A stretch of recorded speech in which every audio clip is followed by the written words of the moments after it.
Viewers আসসালামু আলাইকুম, welcome to my another video. আমি আজ আমার রক শক সাসপেনশনের ডাস্ট সেল এবং অয়েল সেল চেঞ্জ করব। তো চলুন ভিডিওটা শুরু করা যাক। ফার্স্টে যে ক্যাপটা আছে এই ক্যাপটা খুলে ফেলতে হবে, সমস্ত গিয়ার সরাই দিতে হবে।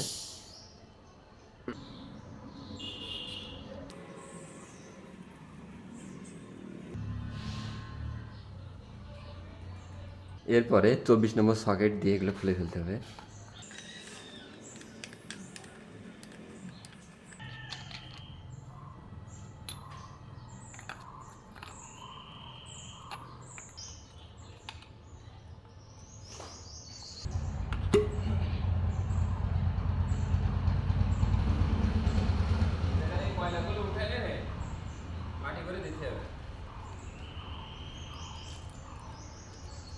ভিউয়ার্স এবার খোলার সময় 5 নম্বর এলিংটি লাগবে।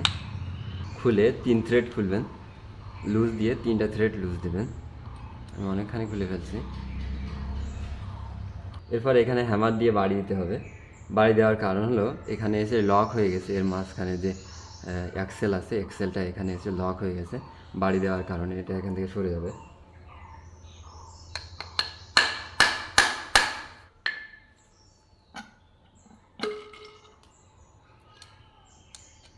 এখন নাটগুলো সম্পূর্ণ খুলে ফেলতে হবে।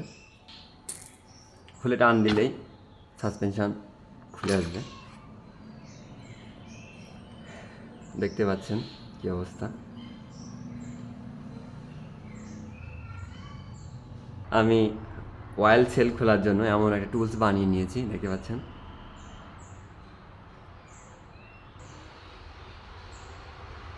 ভিউয়ার্স আমি এবার ডাস্ট সেলটা খোলার জন্য এমন একটা টুলস বানিয়ে নিয়েছিলাম, দেখতে পাচ্ছেন।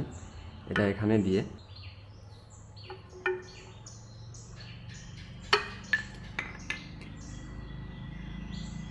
এটা ডাস্ট সেলের কোনো প্রকার ক্ষতি করে না, দেখতে পাচ্ছেন। আমি টুলসটা দিয়ে খুলে ফেলছি ইজিলি। তো আমি এখন এটা ক্লিন করে তারপর সব কিছু ইনস্টল করব। এখন আমি ডাস্ট সেল ইনস্টল করব, দেখতে পাচ্ছেন। ভিউয়ার্স এই যে আমি আরেকটা টুলস বানিয়েছি এটা ইনস্টল করার জন্য।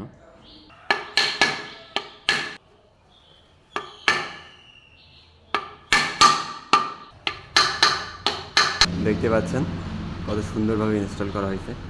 সেমভাবে এটা লাগিয়ে দেব। ফার্স্টে দেখতে পাচ্ছেন কত সুন্দরভাবে ডাস্ট সেলটা ইনস্টল করা হয়ে গেছে।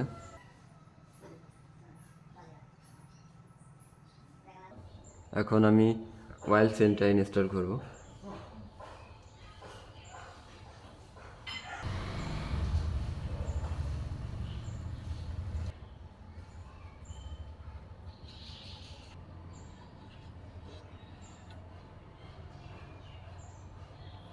এখন আমি এখানে অয়েল দিয়ে দেব, যে দেখতে পাচ্ছেন আমি অয়েল দিচ্ছি।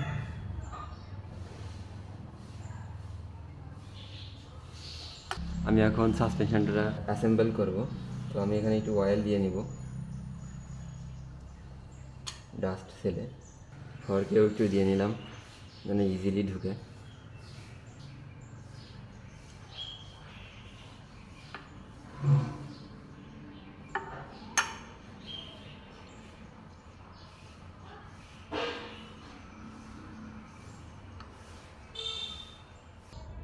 আস্তে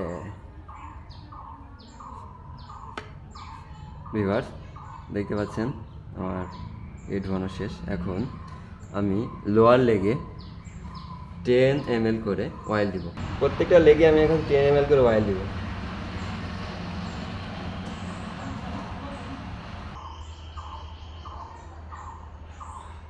দেওয়ার পরে চাপ দিয়ে আমি আমার এগুলো লাগাই দিব।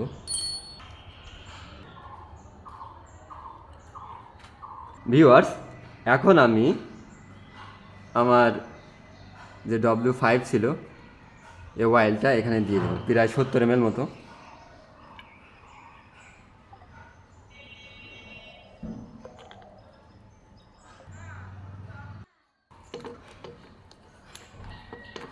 ভিউয়ার্স তাহলে এই নাটটা একটু ভালো করে টাইট দিয়ে দিতে হবে। এপাশে 5 ml অয়েল দিয়ে আমি এর মুখটা বন্ধ করে দিব।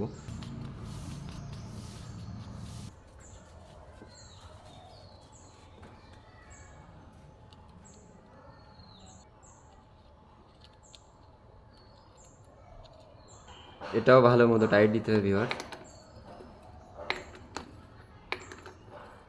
আমার সাসপেনশন প্রায় রেডি। এখন ইয়ার দিলেই আমার সাসপেনশন কমপ্লিট হয়ে যাবে।